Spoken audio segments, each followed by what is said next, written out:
दोस्तों, इस दुनिया में हर माँ बाप अपने बच्चों के लिए अच्छे जीवन की कल्पना करता है और अपने बच्चों को एक अच्छी शिक्षा देने का प्रयास करता है, जिसके लिए वो खुद अपने पेट को काट करके अपने बच्चों को अपने से अलग करके एक अनजान शहर में उनके भविष्य को बनाने के लिए उन्हें पढ़ने के लिए भेजता है। पर वही बच्चे जब किसी अनजान शहर में पहुंचते हैं और फिर जब उनके शौक पूरे नहीं होते, वो दूसरे बच्चों को देखते हैं तो उनको देख करके किसी गलत राह पर निकल पड़ते हैं, किसी गलत रास्ते पर चल पड़ते हैं।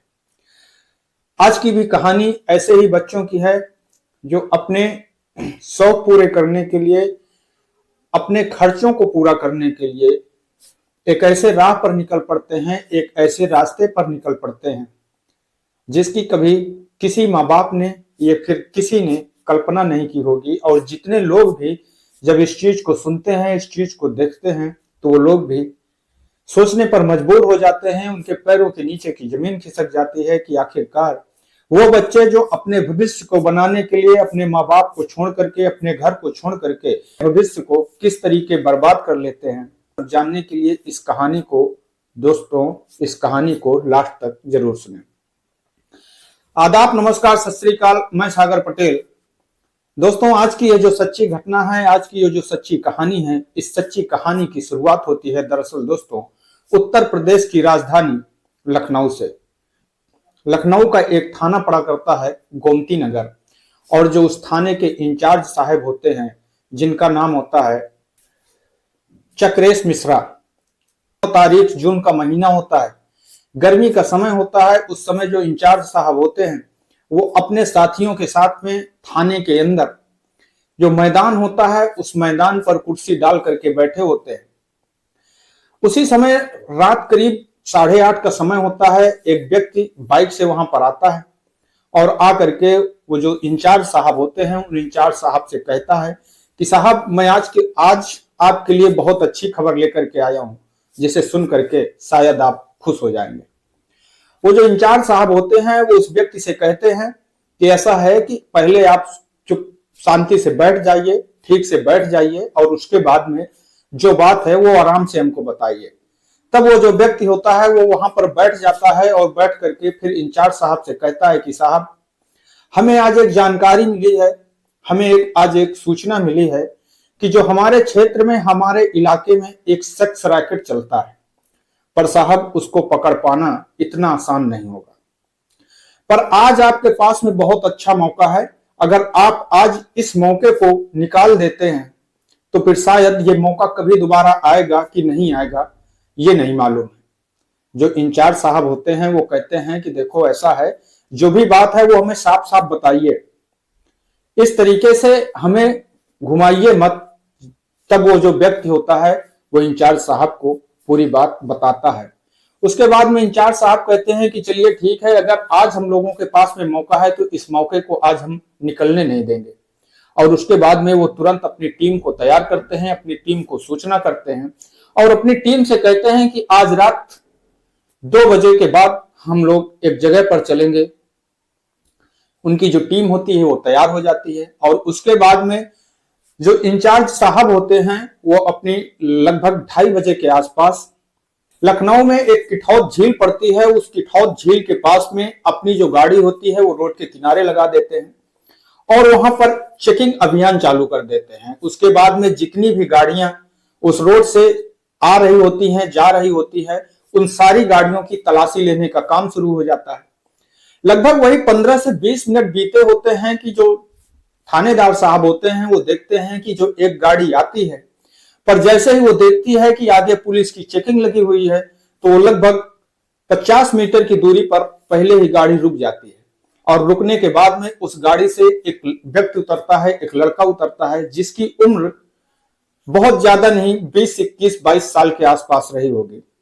जो इंचार्ज साहब होते हैं वो सोचते हैं कि आखिरकार ये गाड़ी जो आ रही थी फिर अचानक रुक क्यों गई, और यह सोच करके उन्हें कहीं न कहीं शक होता है कि जरूर इस गाड़ी में कुछ ऐसी बात है, ये फिर जो इस गाड़ी के जो लोग हैं वो जरूर किसी न किसी गलत काम में संलिप्त है। ये सोच करके जो इंचार्ज साहब होते हैं वो उस गाड़ी की तरफ बढ़ते हैं पर जैसे ही इंचार्ज साहब उस गाड़ी की तरफ बढ़ते हैं, पुलिस टीम उस गाड़ी की तरफ बढ़ती है। जो उस गाड़ी में बाकी जो लड़के बैठे होते हैं वो तुरंत उस गाड़ी को स्टार्ट करते हैं और इतनी तेजी से वहां से घुमाते हैं और उसके बाद में भाग जाते हैं।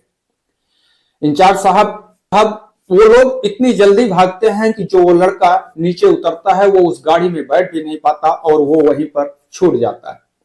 उसके बाद में इंचार्ज साहब जो होते हैं वो अपनी टीम के साथ में उस लड़के के पास में पहुंचते हैं, उस लड़के को पकड़ते हैं और पकड़ने के बाद में उससे पूछते हैं कि आपका नाम क्या है। तो वो लड़का बताता है कि उसका नाम राज शर्मा। अब जो वो होते हैं वो कहते हैं कि आप जो इंचार्ज साहब होते हैं वो उस लड़के से पूछते हैं कि आखिरकार आप लोग इतनी रात में कहां गए थे। तो वो कहता है कि सर हम लोग पार्टी करने गए थे, एंजॉय करने गए थे। उसके बाद में जब उसकी थानेदार साहब, इंचार्ज साहब उसकी तलाशी लेते हैं, तो तलाशी जब उस राज की तलाशी लेते हैं तो राज के पास से करीब 6 मोबाइल और 15,000 रुपए कैश बरामद होता है। इन चीजों को देख करके जो इंचार्ज साहब होते हैं वो एक चीज तो ये समझ जाते हैं कि जरूर ये व्यक्ति किसी न किसी गलत काम में संलिप्त है।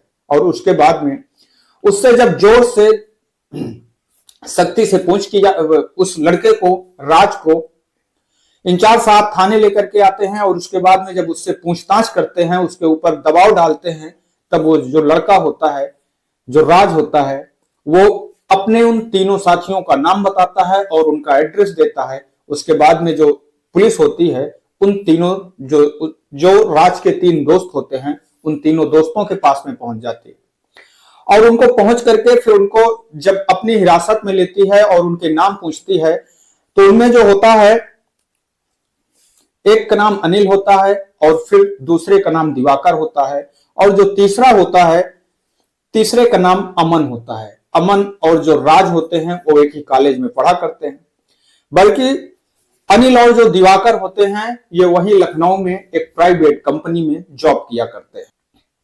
पुलिस जब अमन से सख्ती से पूछताछ करती है तो अमन टूट जाता है और फिर वो पुलिस को बताता है कि साहब हम लोग लड़कियों को छोड़ने गए थे। तो पूछता है कि पुलिस उनसे पूछती है कि आखिरकार आप लोग उन लड़कियों को कहां छोड़ने गए थे और आप लोग क्या क्या करते हैं। तो कहता है कि साहब हमें ज्यादा कुछ नहीं मालूम है, जो इस गिरोह का जो संचालक है वो मेन राज शर्मा ही है और जो भी सारी जानकारी है वो राज शर्मा को है। अब पुलिस उस राज शर्मा से सख्ती से पूछताछ करती है तो राज शर्मा अब पुलिस के सामने सारे जुल्म कबूल कर लेता है और पुलिस को एक एक हकीकत बता देता है।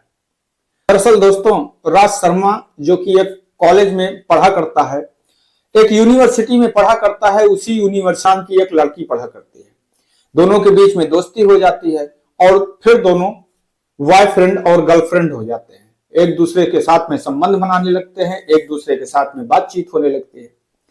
एक दिन जो राज होता है वो पूजा से कहता है कि हम लोग अगर चाहें, हमारे दिल में, हमारे मन में एक बिजनेस है, एक विचार आ रहा है, अगर आप हमारा साथ दें तो हम लोग बहुत ज्यादा पैसा कमा सकते हैं।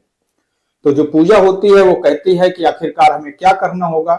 तो कहता है कि आपको केवल कस्टमरों के पास में जाना होगा। वो उसको पूरी बात बताता है और कहता है कि इस धंधे को ना हम लोग किसी जगह पर बैठ करके करेंगे, ना तो किसी होटल में करेंगे, बस चलते फिरते ये धंधा होता रहेगा और आप इससे बहुत अच्छे पैसा कमा सकते हैं। जब पूजा होती है वो राज की बातों को सुनती है तो कहीं ना कहीं जब पैसों की बात आती है तो उसके मन में भी लालच आ जाता है और वो भी ये सोचने लगती है कि आखिरकार ये बात किसी को पता भी नहीं चलेगी और इसमें जाने वाला तो कुछ है नहीं और हम बहुत जल्द बहुत सारे पैसे कमा सकते हैं और अपने शौक को पूरा कर सकते हैं। पूजा इस काम के लिए तैयार हो जाती है। अब जो राज होता है वो राज अपने मोबाइल पर एक लखनऊ कारगर के नाम से एक वेबसाइट बनाता है और उस पर अपनी उसी पूजा की हॉट तस्वीरों को लगा देता है। अब लोग जब उस वेबसाइट पर जाते हैं और उस लड़की की तस्वीरों को देखते हैं तो अब वो उस लड़की की डिमांड करने लगते हैं। अब पूजा उन कस्टमरों के पास में जाती है और एक रात के 15 से 20 हजार रुपए जो राज होता है उन लोगों से बातचीत करता है और बातचीत करने के बाद में अपनी गर्लफ्रेंड को उस बताए हुए एड्रेस पर भेजता है और एक रात के जो उसकी गर्लफ्रेंड होती है, पूजा होती है, उसके वो कम से कम 15 से 20 हजार रुपए चार्ज करता है। उसके बाद में जब लगभग 1 महीने का समय बीत चुका होता है, राज और पूजा इस धंधे को बहुत ही अच्छी तरह से सुचारू रूप से चलाने लगते हैं। तब राज कहता है कि अगर इस धंधे में कुछ और लोग आ जाएं तो उनसे भी हमें कमीशन मिलेगा, जिससे हमें और ज्यादा पैसे हम लोग कमा सकते हैं। पूजा इसके लिए अपने जो कॉलेज की लड़कियां होती हैं उन लड़कियों से बातचीत करने लगती है और उन लड़कियों को पैसे का प्रलोभन देने लगती है और उनको बताती है कि इसमें कुछ नुकसान भी नहीं है, कोई हम लोगों को पकड़ भी नहीं सकता है और हम लोग इससे बहुत सारा पैसा कमा सकते हैं। उसमें जो कुछ लड़कियां होती हैं वो कहती हैं कि नहीं, हमें ऐसा काम नहीं करना है, पर जो कुछ लड़कियां होती हैं वो पूजा की बातों में आ जाती हैं। पूजा उनको बहुत ही अच्छी तरीके से समझाती है कि देखो, ये जरूरी नहीं है कि आप इस काम को डेली करिए, आप अगर इस काम को महीने में 2 से 3 बार भी कर लेती हैं तो आप महीने के आराम से 30 से 40 हजार रुपए कमा सकते हैं।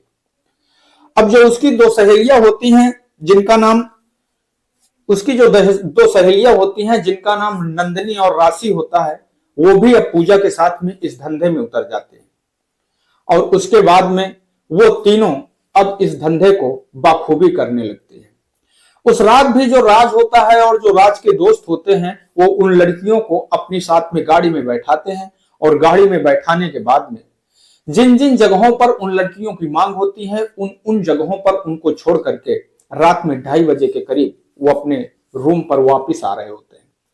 तभी यह बात जो वो खबरी होता है उस खबरी को पता लग जाती है और वो थानेदार साहब को इस चीज की सूचना दे देता है। थानेदार साहब टाइम रहते हुए मौके पर उन राज को और उसके साथियों को पकड़ लेते हैं और पकड़ने के बाद में जब राज से पूछते हैं कि आखिरकार अब वो लड़कियां हमें कहां मिलेंगी, तो जो राज होता है तो वो कहता है कि साहब, आपको सुबह 6 बजे तक इंतजार करना पड़ेगा। सुबह 6 बजे वो लड़कियां हमें इस जगह पर मिलेंगी और जो जगह होती है उस जगह का नाम बताता है। पुलिस सुबह 6 बजे के पहले ही लगभग 5:30 बजे उस जगह पर राज और उसके दोस्तों को साथ में लेकर के पहुंच जाती है और उस लड़कियों का इंतजार करने लगती है। जैसे ही लगभग 6 बजे का समय होता है, उन लोगों की जो नजर होती है 3 लड़कियों पर पड़ती है, जो 3 लड़कियां आपस में बातें करते हुए और हंसते हुए आ रही होती हैं। पुलिस जैसे ही उन लड़कियों को देखती है, उन लड़कियों को पकड़ लेती है और उन्हें गिरफ्तार कर लेती है। गिरफ्तार करने के बाद में उन लड़कियों से उनके विषय में जानकारी ली जाती है, उनसे पूछताछ की जाती है और उसके बाद में पुलिस उन तीनों लड़कियों को गिरफ्तार करके उन 4 दोस्तों और उन तीनों लड़कियों को गिरफ्तार करके जेल भेज देती है। बाद में पुलिस जब प्रेस कॉन्फ्रेंस करती है तो पुलिस ये बात कहती है कि ऐसे बहुत सारे अनगिनत और सारे धंधे चल रहे होंगे, हमने तो अभी केवल एक को पकड़ा है, हमने केवल एक सेक्स रैकेट को पकड़ा है, अनगिनत इतने कितने सेक्स रैकेट चल रहे होंगे जिसकी हम कभी भी कल्पना नहीं कर सकते, जिसको हम कभी भी सोच नहीं सकते। हो सकता है कि कोई अभी हमारे नाक के नीचे ही चल रहा हो जिसकी हमें खबर ना हो। इसलिए ऐसे कामों से सावधान रहें, सतर्क रहें। दोस्तों, इस कहानी को सुनाने का उद्देश्य किसी को ठेस पहुंचाना नहीं है, किसी को दुख पहुंचाना नहीं है, बल्कि आप लोगों को सजग करना है, सतर्क करना है। मैं आपका दोस्त सागर पटेल इन्हीं शब्दों के साथ में आपसे विदा लेते हैं। कल फिर मिलेंगे किसी एक नई कहानी के साथ में, किसी एक नई सच्ची घटना के साथ में। तब तक के लिए नमस्कार, जय हिंद, जय भारत।